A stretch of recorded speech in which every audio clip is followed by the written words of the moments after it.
जय हिंद दोस्तों। मैं आपके अपने YouTube चैनल प्रयाग एकेडमी पर आप सभी का स्वागत करता हूं। आज से हम पढ़ेंगे आधुनिक भारत, क्योंकि हम पिछली जो है कक्षाओं में पिछली वीडियो में पढ़ चुके हैं कि जो है बौद्ध धर्म, जैन धर्म, इस्लाम धर्म, इन सब के विषय में हम पढ़ चुके हैं। तो आज से हम शुरू करेंगे आधुनिक भारत की, जिसमें से हम शुरू करेंगे जो है यूरोपीय कंपनियों का आगमन। यहाँ से हम देख सकते हैं सबसे पहले कौन सी कंपनी आई और कौन कौन से देश से आई, उनके विषय में जानेंगे। तो यहाँ आप देख सकते हैं सबसे पहले जो है ईस्ट इंडिया कंपनी, जो पुर्तगाल की थी, 1498 में आई थी।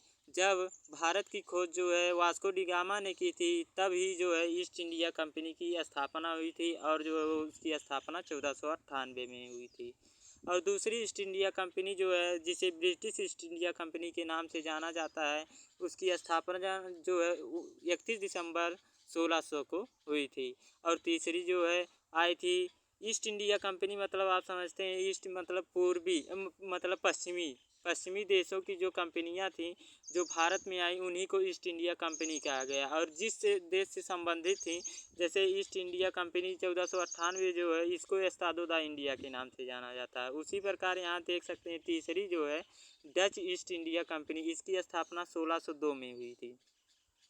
और चौथी जो है डेनमार्क ईस्ट इंडिया कंपनी, जिसकी स्थापना 1616 में हुई थी। और यहाँ देख सकते हैं आप जो है फ्रेंच ईस्ट इंडिया कंपनी की स्थापना 1664 में हुई थी। और स्वीडिश ईस्ट इंडिया कंपनी की स्थापना जो है 1731 में हुई थी। तो चलते हैं, हम जान लेते हैं कि सबसे पहले जानेंगे पुर्तगाल ईस्ट इंडिया कंपनी यानी एस्तादो दा इंडिया कंपनी के विषय में जान लेते हैं। तो यहाँ देख सकते हैं कि इसकी स्थापना जो है 1498 में 17 मई 1498 की पुर्तगाली नाविक वास्को डी गामा केरल के कालीकट बंदरगाह पर पहुंचा था। ये आपको हम बता ही चुके हैं कि जो है भारत की खोज जो है वास्को डी गामा ने किया था। वहाँ के शासक जमोरिन ने उसका जो है भव्य स्वागत किया था। ये जो है उसकी जहाज़ की मसालों से भर दिया, मतलब जब ये वापस लौटने लगा जो है यूरोप की तरफ, जो वास्को डी गामा, तो उस समय जो है जमोरिन ने उसकी जहाज़ को मसालों से भर दिया था। इन मसालों के अतिरिक्त वास्को डी गामा कुछ और चीज़ें ले गया, जो मतलब यहाँ से कुछ और चीज़ें जैसे रेशमी वस्त्र ले गया, इन सभी को ले गया, और वहाँ जो है यूरोप में बेचकर लगभग 60 गुना का मुनाफा प्राप्त किया। तो इस प्रकार जो है ईस्ट इंडिया कंपनी मतलब यूरोपीय कंपनियां भारत की तरफ आने के लिए जो है लालायित हो गई। तो सभी प्रकार बारी बारी से इसी प्रकार जो है इन्हीं जो है इच्छा से जो है मतलब यूरोपीय कंपनियां भारत में आने लगी। तो अगला पॉइंट है, यहाँ जो है हम सिर्फ पुर्तगाल ईस्ट इंडिया कंपनी के विषय में जानेंगे, फिर उसके बाद नेक्स्ट पॉइंट पे जो है अगली जानेंगे, फिर उसके बाद जानेंगे जो जैसे जैसे कंपनियां आई थी उनके विषय में जानेंगे। तो 1502 में वास्को डी गामा पुनः भारत आया। फिर 1503 में आप देख सकते हैं पुर्तगालियों ने कोच्चि का जो किला था उसको जीत लिया। फिर 1505 में पुर्तगाल ने फ्रांसिस डी अल्मीडा को गवर्नर नियुक्त किया।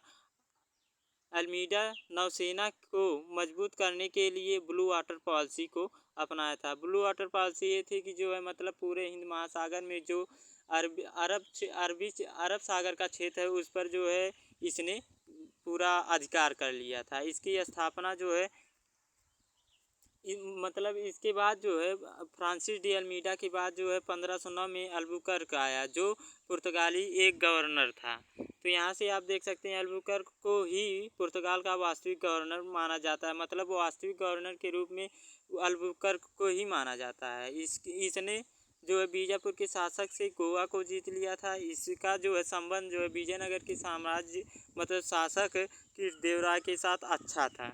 यहाँ देख सकते हैं अल्बुकर्क ने पुर्तगालियों की संख्या बढ़ाने के लिए पुर्तगालियों को भारतीय महिलाओं से शादी करने को प्रेरित किया। तो ये पेपर में पूछ लेता है कि जो है किस गवर्नर ने जो है भारतीय महिलाओं से शादी करके अपनी आबादी को बढ़ाने को सोचा। तो अल्बुकर्क, ये आपको याद रहना चाहिए, ये पेपर में पूछ लेता है। अगला है हमारा पुर्तगाली सबसे पहले भारत आए और सबसे बाद छोड़कर 1961 में जो है ये सबसे बाद में भारत से गए थे। ये आपको हम पहले बता चुके हैं कि जो है सबसे पहले यही आए थे। पुर्तगाली ने ही भारत में सर्वप्रथम तंबाकू और आलू की खेती प्रारंभ की। यानी कि इन्होंने जो है तंबाकू, जो ये तंबाकू और आलू है, ये इन्होंने भारत में पैदा करना शुरू किया। और यहाँ देख सकते हैं, यहाँ पुर्तगालियों ने तो भारत में सर्वप्रथम 1556 में गोवा में प्रिंटिंग प्रेस की जो है स्थापना जो है 1556 में पुर्तगालियों ने ही की थी। पुर्तगाली भारत से अधिक इंडोनेशिया से व्यापार करने में रुचि रखते थे। मतलब ये जो है भारत से ज़्यादा प्रेफर जो है इंडोनेशिया को करते थे, वहाँ भी मसाला मिलते थे। तो पुर्तगाल के विषय में हम नॉर्मल जानकारियाँ प्राप्त कर चुके हैं जो पेपर में आता है। अब चलते हैं डच ईस्ट इंडिया कंपनी के बारे में। तो इसकी स्थापना 1602 में हुई, ये आपको हम बता चुके हैं। 1605 में मछलीपट्टनम में अपनी व्यापारिक कोठी स्थापित की। पहली अपनी व्यापारिक कोठी जो है मछलीपट्टनम में, और दूसरी जो है व्यापारिक कोठी पुलिकट में, और तीसरी जो है इन्होंने सूरत में अपनी व्यापारिक कोठी डच ईस्ट इंडिया कंपनी ने स्थापित की। और 1759 में बेदरा के युद्ध से जो है इसके मतलब कंपनी जो है समाप्त हो गई। 1759 के बाद समाप्त नहीं हुई, मतलब धीरे धीरे जो है अंग्रेज़ों ने बेदरा के युद्ध में इन्हें हरा दिया। बेदरा के युद्ध को हुगली युद्ध के नाम से भी जाना जाता है। अब चलते हैं डेनिश ईस्ट इंडिया कंपनी के। डेनिश ईस्ट इंडिया कंपनी की स्थापना 1616 में हुई। इन्होंने अपनी व्यापारिक कोठी केरल के त्रावणकोर में स्थापित की थी। पहली कोठी जो है मतलब कंपनी जो है त्रावणकोर में स्थापित की थी, दूसरी जो है रामपुर में स्थापित की थी। और इन्होंने जो है डेनिश के व्यापारिक कोठियों का विस्तार अधिक नहीं हुआ था। 1545 में डेनमार्क में अपनी सभी कोठियों को अंग्रेज को बेच दिया। 1545 में बेचकर जो है यहाँ से रफू चक्कर हो गए। तो डेनिश ईस्ट इंडिया कंपनी के विषय में ज़्यादा कुछ है नहीं, लेकिन ये आपको जानना जरूरी है कि इन्होंने पहली व्यापारिक कोठी जो है केरल के त्रावणकोर में स्थापित किया था।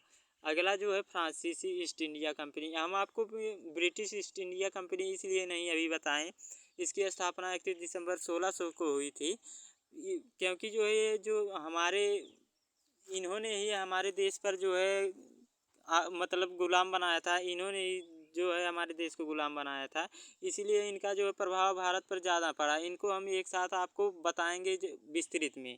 तो सबसे पहले हम फुटकर को जान लेते हैं, फिर उसके बाद जो है चलेंगे ब्रिटिश ईस्ट इंडिया कंपनी पर। यहाँ देख सकते हैं फ्रांसीसी ईस्ट इंडिया कंपनी। यहाँ इसकी स्थापना 1664 में लुई 14वां ने किया था।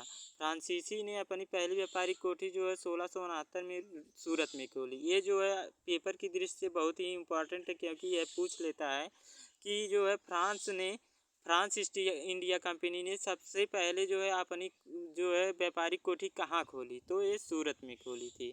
तो अगले पॉइंट पर चलते हैं। फ्रांसीसियों ने अपनी दूसरी व्यापारिक कोठी मछलीपट्टनम में खोली, और जो है फ्रांसीसियों ने बीजापुर के शासक से आज्ञा लेकर 1673 में पांडिचेरी शहर की स्थापना भी की थी। पांडिचेरी शहर की स्थापना किसने की थी, तो फ्रांसीसियों ने।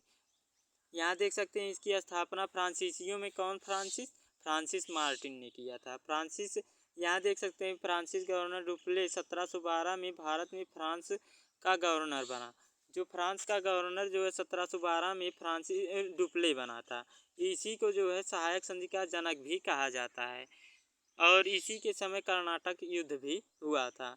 1760 में वांडीवास के युद्ध में अंग्रेज़ों ने फ्रांसीसियों को पूरी तरह पराजित कर दिया।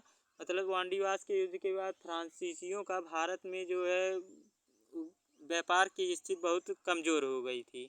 यानी कि आप समझ सकते हैं कि यहाँ से इनके पतन का कारण हो चुका था, क्योंकि जो है अंग्रेज़ों के अनुमति से ही ये कहीं व्यापार आवागमन कर सकते थे। तो यहाँ अगले पॉइंट पर चलते हैं। फ्रांसीसियों ने भारत के अधिक क्षेत्रों पर अधिकार नहीं किया था, किंतु ये आज़ादी के बाद तक भारत में रहे। 1956 में भारत को छोड़ा। ये बात सही है। जो इन्होंने जो है 1956 में पुदुचेरी को जो है बहुत दिनों बाद जो है इन्होंने भारत को छोड़ा था। अब चलते हैं Swedish east India company. Swedish east India company में ये जो है अधिक विस्तार नहीं कर, इसकी स्थापना जो है 1731 में हुई। इसको हम आपको बता ही दिए थे। और ये जो है इनका जो है भारत में ज़्यादा प्रभाव नहीं रहा, और ये शीघ्र ही मतलब जल्दी ही जो है भारत से चले गए। तो आई होप कि आप सभी को जो है ईस्ट इंडिया कंपनी यानी कि यूरोपीय कंपनियों के बारे में नॉर्मल जानकारी जो पेपर की दृष्टि से इम्पोर्टेंट है उनको मैं बता चुका हूँ। अब अगली वीडियो में मैं आपको जो है ब्रिटिश ईस्ट इंडिया कंपनी जो special British east India company के विषय में होगा उनके विषय में बात करेंगे।